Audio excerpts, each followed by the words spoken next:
At Amazon, we are customer obsessed. That's who we are. We start with a problem that we can solve, right? Or an insight that we have. It's not always a problem that a customer tells us they have, right? It's sometimes a problem that we see the customer, observe the customer happening. And so we start from that and we work backwards. Generally, the first step in that process is what's called a PR FAQ. What it stands for is a press release and FAQ.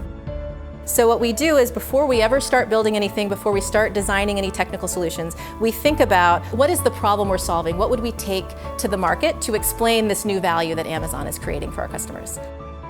Once we kind of have an idea that we feel like, okay, this is the next innovation that we really want to drive, then we start looking at how do we actually make that possible. And to do that, we start thinking how to solve those problems, truly listening to the customer.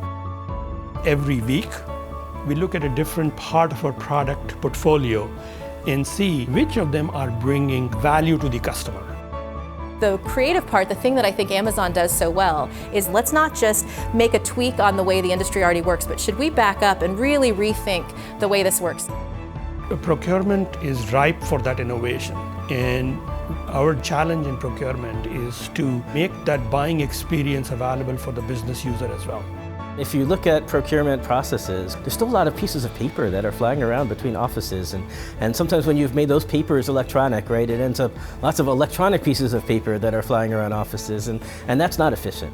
There's the opportunity to just really make these things simpler, make these things streamlined.